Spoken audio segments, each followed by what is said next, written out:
Hello, good morning.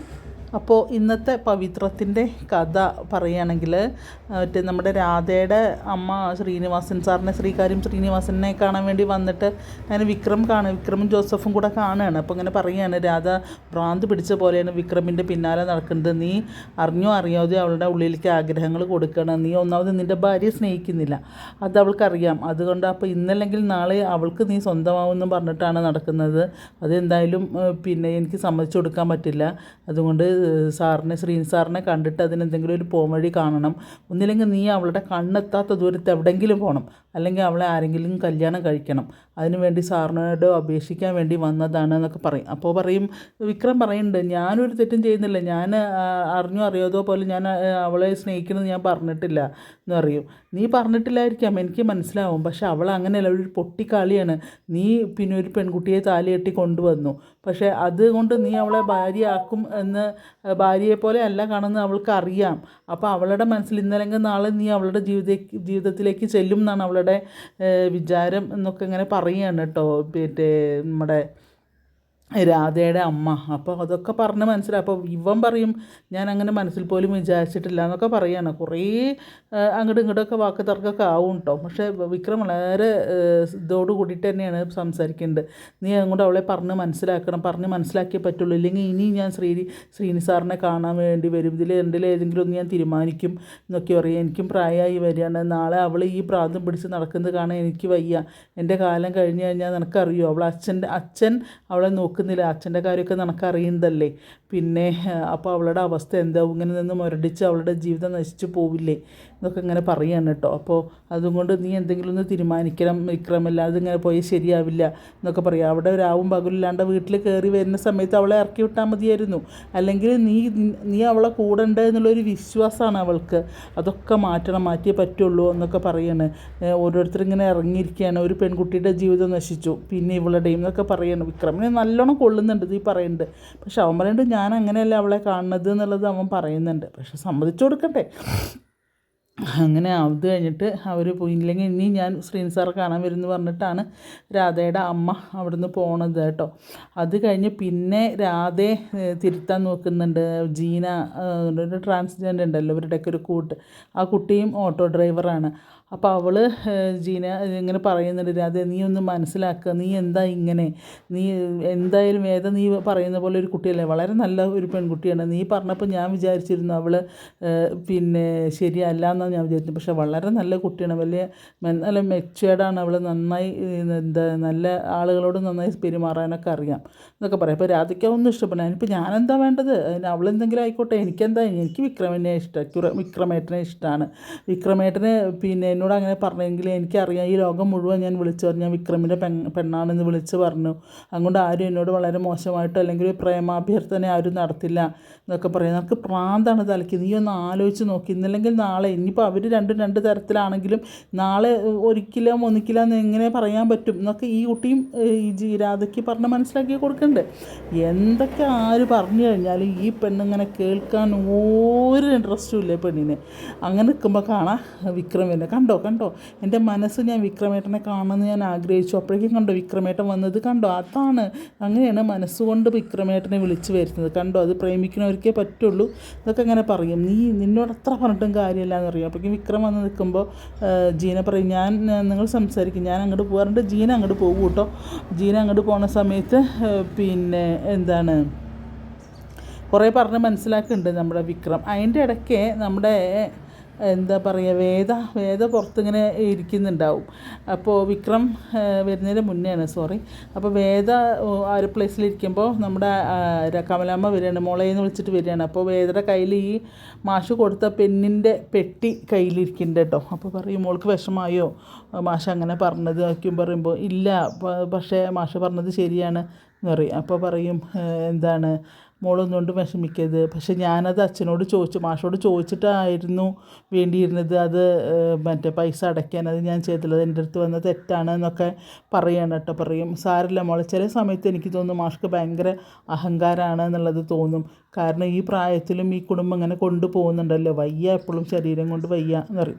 അപ്പോൾ പറയും, അഹങ്കാരമല്ല അമ്മ, അത് ആത്മാഭിമാനമാണ്, അല്ലെങ്കിൽ ഇത്രയും പ്രായമായിട്ടും ഈ കുടുംബത്തിൻ്റെ എല്ലാ കാര്യങ്ങളും നോക്കി നടത്തുന്നില്ലേ എന്നൊക്കെ എന്നൊക്കെ ഇങ്ങനെ പറയുകയാണ്. അപ്പോൾ പറയും മോളെ നീ നിനക്കൊന്നും തോന്നരുത് പറയുമ്പോൾ ഇല്ല അമ്മ എനിക്കൊന്നും തോന്നില്ല, മാഷ് പറഞ്ഞത് കറക്റ്റാണെന്നൊക്കെ പറയും. എന്നിട്ട് അമ്മ ഞാനൊരു കാര്യം പറയട്ടെ, ഈ പെണ്ണ് അമ്മ സൂക്ഷിച്ച് വെക്കുക. ഇത് അദ്ദേഹം പഠിപ്പിച്ച കുട്ടികൾ വളരെ ആത്മാർത്ഥമായിട്ട് വളരെ സ്നേഹത്തോടെയും ബഹുമാനത്തോടും കൂടി കൊടുത്തതാണ് മാഷയുടെ കയ്യിൽ. അത് എൻ്റെ കയ്യിലിരിക്കാൻ ഒരു യോഗ്യതയില്ല, എനിക്കൊരു അർഹതയില്ല അത് പിടിക്കാൻ. ഇത് അമ്മയുടെ കയ്യിലിരിക്കുന്നത് തന്നെയാണ് നല്ലത്, അമ്മ അത് സൂക്ഷിച്ച് വെക്കണം എന്നൊക്കെ പറഞ്ഞിട്ട് കമലമ്മയുടെ കൈ കൊടുക്കുകയാണ്. അപ്പോൾ പറയും വിശ്വേട്ടനെയൊക്കെ നമുക്ക് മാറ്റിയെടുക്കാം, എല്ലാം ശരിയാവും, ഒന്നുകൊണ്ട് അമ്മ വിഷമിക്കേണ്ട പറയും. ഈ വീട് ഇപ്പോൾ കമലമ്മ അവളെങ്ങനെ കെട്ടിപ്പിടിച്ച് നെറുകിലിങ്ങനെ ഉമ്മ വെച്ചിട്ട് പറയും, ഈ വീട് ഒരു പക്ഷേ തിളങ്ങാൻ പോകുന്നത് നിൻ്റെ മനസ്സിൽ നന്മ കൊണ്ടായിരിക്കും മോളെ എന്നൊക്കെ അങ്ങനെ പറയുകയാണ്. അതുകൊണ്ട് കാരണം മോളേ ഉള്ളൂ ഇനിയിപ്പോൾ ഈ വീടിൻ്റെ കാര്യങ്ങളും ഒക്കെ നിയന്ത്രിച്ച് കൊണ്ടുപോകാൻ എന്നൊക്കെ അങ്ങനെ പറയുകയാണ് കേട്ടോ.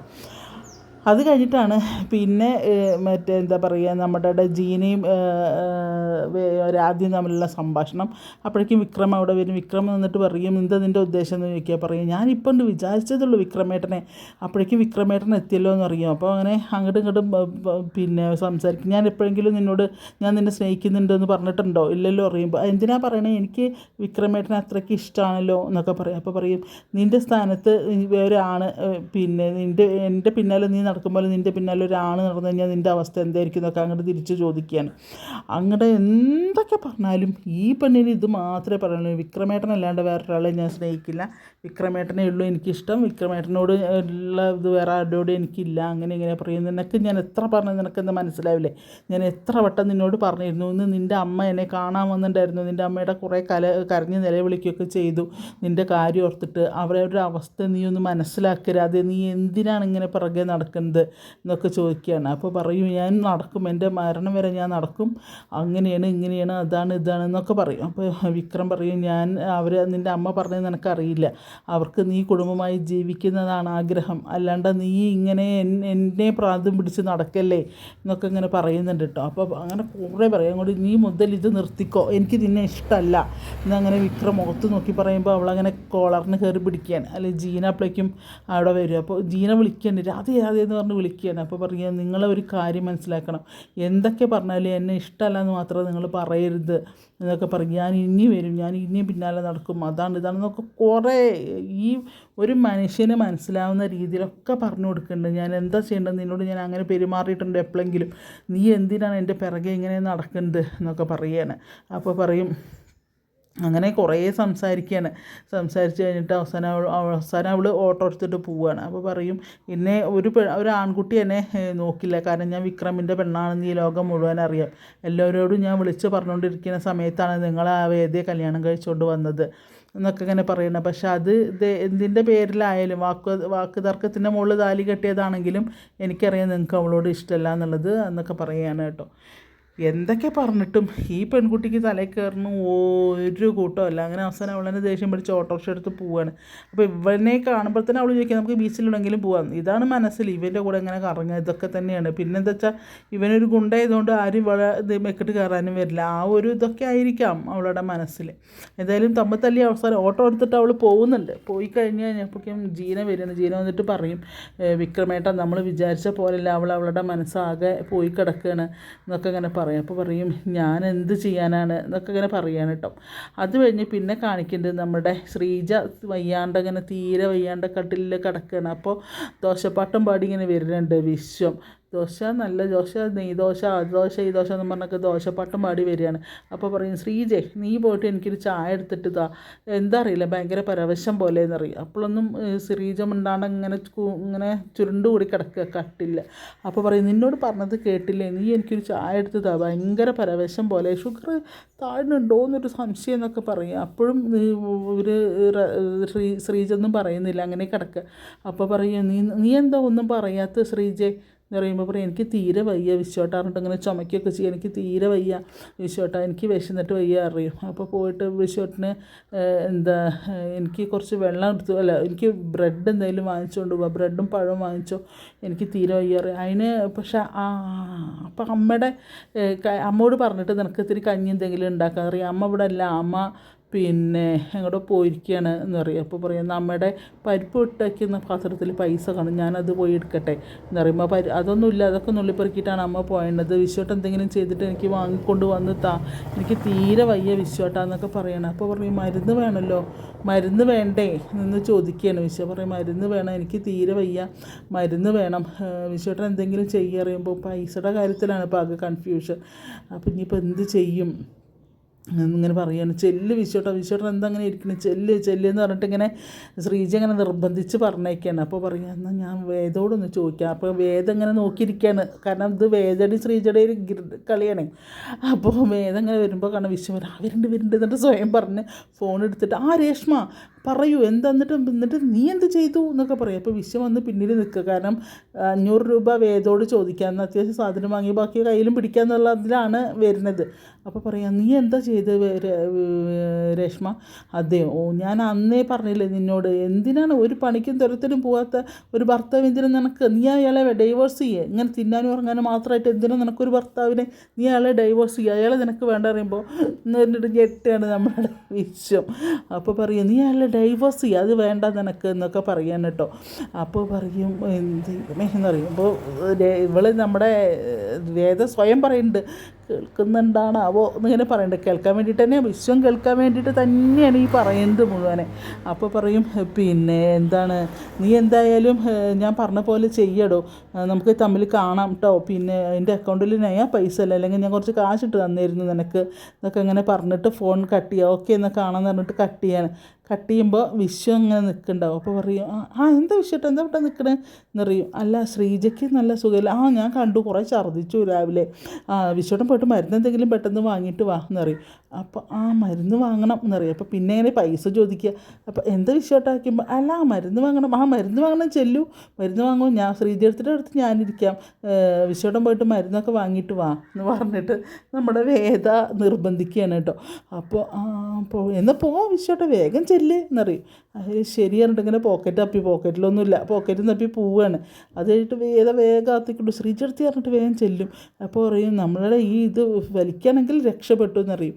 അപ്പോൾ പറയും പറയും വിശ്വട്ടൻ എവിടുന്നെങ്കിലും കടം വാങ്ങി വയ്ക്കുമ്പോൾ എവിടുന്ന് കടം വാങ്ങാൻ, ആരും കടം കൊടുക്കരുത്, ആരോടും കടം വാങ്ങരുതെന്ന് അച്ഛൻ പറഞ്ഞിട്ടുണ്ട്, ഇനി അങ്ങനെ വല്ലവരോടും കടം വാങ്ങിയാൽ ഇവിടുന്ന് പുറത്താക്കുമെന്ന് അച്ഛൻ നേരത്തെ പറഞ്ഞിട്ടുള്ളത്, അതുകൊണ്ട് ആരോടും കടം വാങ്ങില്ല എന്നൊക്കെ ഇങ്ങനെ പറയും കേട്ടോ. ഈ കടക്കാരനും കൊടുക്കില്ലല്ലോ, കടക്കാരനും കൊടുക്കില്ല അറിയും. അപ്പോൾ പിന്നെ അതെല്ലാം മുളയെന്ന് പറയും. എന്താ ശ്രീജർത്തി, അല്ല നമ്മൾ ഇങ്ങനെ വിശ്വട്ടനെ പറ്റിക്കാൻ വേണ്ടി ചെയ്താന്ന് വിശ്വട്ടനെ അറിയിക്കുമ്പോൾ എവിടെ നിന്ന് അറിയാൻ, അറിയൊന്നുമില്ല, നോക്കാം നമുക്ക് എങ്ങനെയെങ്കിലും നേരാക്കി എടുക്കാം വിശ്വട്ടനെ, ശ്രീജർത്തി എൻ്റെ കൂടെ നിന്നാൽ മതി, നമുക്ക് എന്തെങ്കിലും ചെയ്യാം എന്നൊക്കെ ഇങ്ങനെ നമ്മളെ വേദ പറയാൻ കേട്ടോ. അങ്ങനെ വേദിയും ശ്രീജയും കൂടി അങ്ങനെ വിശ്വത്തിനെ എങ്ങനെയെങ്കിലും ജോലിക്ക് പറഞ്ഞയക്കാൻ വേണ്ടിയിട്ടുള്ള ഒരു അടവായിട്ടാണ് ഇത് കാണുന്നത്. കാരണം ഒരു രക്ഷയില്ല, ഒരു പണിക്കും തരത്തിനൊന്നും പോവില്ലല്ലോ, വെറുതെ ഇരിക്കുക, ഭക്ഷണം കഴിക്കുക, കിടന്നുറങ്ങുക, ഇത് മാത്രമേ ഉള്ളൂ അയാളുടെ മനസ്സിൽ. അങ്ങനെ ഇതാക്കുന്നതാണ് ഇന്നത്തെ പിന്നെ അങ്ങനെ നമ്മുടെ വിശ്വത്തിനെ ഇളക്കി കൊണ്ടുവരുന്നതാണ് കേട്ടോ. പിന്നെ കാണിക്കുന്നത് നമ്മുടെ വിക്രം, അതുപോലെ ജോസഫ്, അവരുടെ ഇതായിട്ടുള്ളൊരു ക്ലബ്ബോ അങ്ങനെ എന്തോ ഉണ്ട് തോന്നുന്നു. ജോസഫും വിക്രം, രാജേട്ടനും പിന്നെ അനിയൻകുട്ടനും പിന്നെ അതുപോലെ ജീന എല്ലാവരും കൂടെ ഇങ്ങനെ സംസാരിക്കുകയാണ്. അപ്പോൾ പറയും നീ മറ്റേ വിക്രമിനെ പറയുന്നത്, വിക്രമേട്ടൻ പക്ഷേ ഒന്ന് മനസ്സിലാക്കണം, അവളുടെ മനസ്സിൽ വിക്രമേട്ടനോടുള്ള സ്നേഹം അത്രയ്ക്ക് കൂടുതലാണ്, അതൊന്നും പിടിച്ച് മാറ്റാൻ നമുക്ക് ആദ്യം മാറ്റാൻ നമുക്ക് പറ്റില്ല അറിയും.